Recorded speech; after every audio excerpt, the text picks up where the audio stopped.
going to kick butt in the Black Ops tournament today? I'm going to do my best. Now here's what sucks. I was the guy that was in line. This is humbling. To stand in line with 400 people when, you know, LA finally decides to have a chilly night, and it's not like the food, it's like cold. When I say cold, like, yeah, 19 degrees. It was, if it drops below 70 degrees in LA, we're like, oh my God, do we need a sweater? Do you want to build a fire? But it was like, you know, it was like in the 50s with a nice little brisk chill wind, and we're standing outside of Best Buy at midnight waiting to get our copy of Black Ops. Now that's humbling when you're standing in line for a game that you worked your butt off for, and you're with everybody else, and there's not pulling the, you know, I worked on the game. I don't know why I had to sound like Patrick Warburton just there. I worked on the game, might well let me into Best Buy.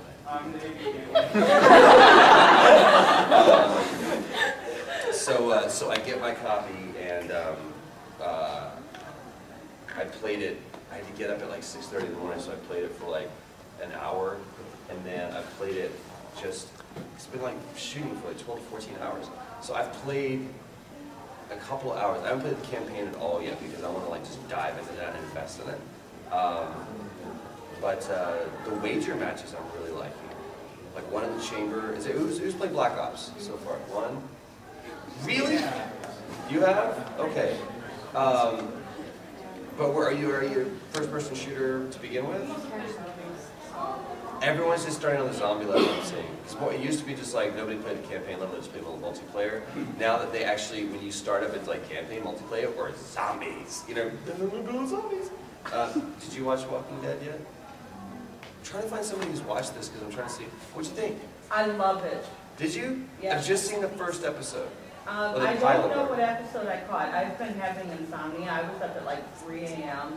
Not the best thing to watch if you're trying to sleep. Well, that doesn't bother me. Really? But it just happened to be on the TV, and I'm like, wait a minute. My daughter's sister was saying this is really good. Let's watch it. It's amazing. They opened it up differently than the books do, but it's really, really good. It's intense. I can't wait to watch the second episode. But anyway, so I'm hoping to. I'll probably get owned, and that's owned not with a P. That's the other one that drives me crazy. Pawn? I don't want to get pawned. I'm owned. Owned is fine. Pawned is weird.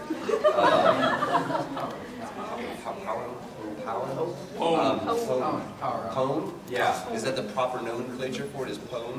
Yeah. It's like pawn to me. Whenever I see P-W-N-D, I think pawn. It's like, this is chess. Chess. You can't pawn someone. King someone. Check. Somebody actually, I was playing with chess one time, and they said, king me.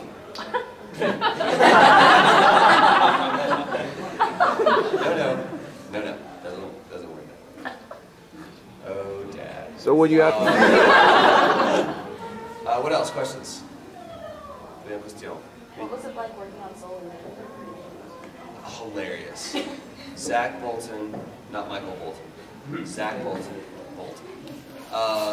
Wonderful director. I first started working, he used to be an engineer, and he leveled up to becoming a director. And the guy that he has is his engineer. They're just, it's like Carson and the guy that, you know, big man. Or, well, let's put it more, Conan and, why am I drawing a blank on names today? Conan and Andy, thank you, jeez. Which I love what Conan said, where he was like, you know, I refused, the whole reason why this thing went down is I refused to go on at midnight. And so he does his first show for TBS, and which is at 11 o'clock, and he goes, and the thing is, daylight savings just ended, so essentially, I'm going on at midnight, and now I'm on basic cable, which is so great. But I worked with him on Shin-Chan, where I was action ambassador on Shin-Chan, and we did cover Desert Punk, played Mikoto, and that. Great. I like pudding. It's so fantastic. So Zach is a brilliant director, and he has amazing writers on that show. And Zach gets to kind of cherry pick the shows that he does. So it's really, really cool. So you always know when you get it with Zach, because, you know, either he laughs or he'll go, I like it, I want you to talk this time on the line, but let's go for one more time. So Zach is fantastic, and Zach's the kind of guy where some people like to take it just like one line at a time. If it's a big scene, one line at a time. Zach's like, just run, just go. So let's see how far we can get, and if we fall down, we'll pick ourselves back up and we'll start over. So there was this one thing when he was singing, doing the song, of course, and there's this huge pregnant pause in the middle of it, and you think he's done, and he's like a butterfly, flies by the screen, and like Soul starts to say something, he goes right back into the song, and so we ended up taking that as a warning. There's like literally a 30-second pause in between the song, and so I was just right there with it, holding it out, because I'm very physical when I act, and then when we were doing Age of Conan, Hyperborean Adventures, and where I played Conan, and I'm giving this like real big St. Crispin's Day speech, like Braveheart kind of thing, and for some reason, if it's ever an epic moment like that, I always feel like I have to have a sword. Even if there's not a sword, I feel that there is. And so I'm like, oh, you know, and I went like that, and I'm like, uh-oh. And I tweaked something in my back. And the director, I'm just like holding it. Okay, all right. And the director's like, are you okay, bro? And I'm like, I think I just pulled something in my back, and I had to do the rest of the session like sitting like on it's like this is like I believe that you come to me for this reason, Sasha. So yeah, it was that's fine. Did I answer your question? Where am I? Okay, that's right. What else? What else? We actually have enough people. We actually get through a lot of questions. Yes, Bob. I don't know if we talked about it yet, but I heard that you were working on something where Joseph was sparing the PS3 version. Here's the deal. We haven't talked about it. You haven't missed anything. It's funny because I don't think this is like bad, because I asked, you know, Namco if it was okay. We went in and did some, just a few extra. You felt that. I was like, where's the coffee? I got Jake. Thank you, Jake. Yep. Brilliant. Where we went in and just did, not a different game, we just did a couple of different things. It was almost like a DLC thing for PS3. And then, for some reason, I think they released it in the UK, but they haven't released it here or something. Is that the deal? Which sucks, because PS3, I'm a real gamer. So, and I like for my game system to work and not die on me. Who is that? Xbox? Show of hands. PS3, my peeps. You know what the #1 gaming system though is? The Game Boy. DS. Yes. Nintendo owns them. They are trying to copyright it on like Donkey Kong. Are they really? I think they were successful, in fact. They're using it as a slogan to promote a new I'm Donkey surprised Kong you were game. successful. I like it. It's in such general use, it would be hard to do that. But you are using a proper name in it. True, And it's not like Donald Trump copyrighted you're fired. right? Well, yeah, but that's not They also saying probably Donald Trump already says know you're Donkey fired. Kong. That would be trademark. It's not like Well- Donkey Kong. I mean, that's using Donkey Kong in the name. If you didn't know, because Captain Obvious. Well, isn't Windows trademarked? So Yeah, how could you trademark a word? Windows. We own that. Because you're Microsoft. They're going to name the moon. Just so Steve Jobs and, what's his name, the other guy. What's the guy's name that created Microsoft? Bill Gates. I'm a Mac guy. Bill Gates. Yeah, I don't even know who that is. Which I think is hilarious because Steve Jobs could literally walk out for one of those conferences and flip everybody off, and people would be lined up out the door to get a new eye finger. I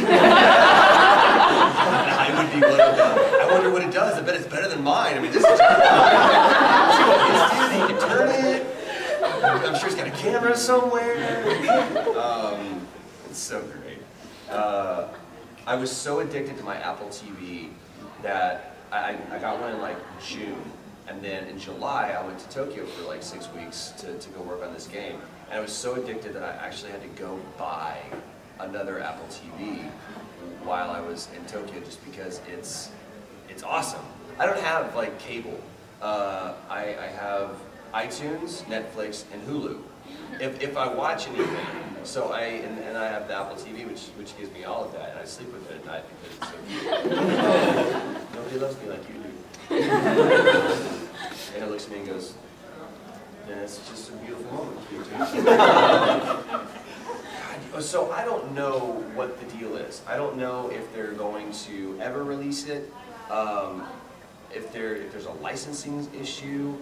I want to know when they're going to do the movie, because have you seen the movie? That would be fantastic. I would be way excited. I would be too. So I don't know. I haven't talked to them at all. I know that Atari does all of the distribution for Namco Bandai in the UK, and Atari put it out like a year ago. I think it was a year ago. I know they did Tales of Symphonia about a year ago. Well, the PS2 version? No. The version's been out. Oh, you mean the second one? Yeah. Because you have Tales of the Abyss, Tales of Vesperia, Tales of Symphonia. Am I right? Am I following that? Okay. So yeah, the Tales of Symphonia came out like October of last year. We've got it too. Well, yeah, we've got that here too. But I just, as far as like, because I was in the UK when Tales of Symphonia came out, so I don't know if why you'd wait. I guess because they released Vesperia and then they wanted to promote Symphonia, and now they're going to come back and release Vesperia. Like, why wait? Get it out there. Because already they've got the new one, Tales of Graces, and we haven't heard anything. Tales of what? Graces. Didn't call my agent. It's so funny that when I walked in because I mean, there's some times when I don't audition. For the most part, we audition for things, and we're just hoping we get it. But I walked in to audition for Tales, and of course we didn't know what it was. They were like TOD. I'm like, but then you start seeing Vesperia, and you kind of put two and two together. I'm like, oh, this is a Tales game. They're like, hey, you don't know that. Like Will Smith comes out one little thing.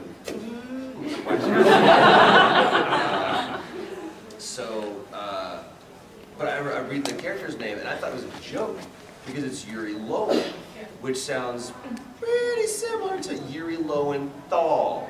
So I called Yuri after I got the audition. I was like, did you just go to Capitito audition for this thing? He was like, yeah, I did. Or he's like, I'm on my way up there. And I said, I think you got this one in the bag because they're naming characters after you now. So, that's great. Ladies and gentlemen, the character is Spike Schmitzer. That'd be great, dude. You've already got a name that just lends itself so well to a video character. I would want to be like the hero, but I would want to be like the final boss battle. That's what I would want to do. I would want you to fight Troy to win the game. That would be so epic. I would love that. I am Troy. And I whip around a scarf and beat the crap out of you. Spill coffee on you. All right. Let's go right now, you and me. Come on. No. Okay. And instead of get some drunk, be great. Dreaming up the game in my mind right now. Hey, you kids, settle down with your shenanigans. Sorry, I'm Johnny Depping. You're Johnny Depp? Depping, when you walk over stuff. That's what it's called? Yeah. I didn't. It's trademark. Just because he's walking on tables. He walks on tables in the new movie, so when you walk across stuff, you're Johnny Depping. Already, and the movie hasn't even come out yet. Fantastic. I'm on board.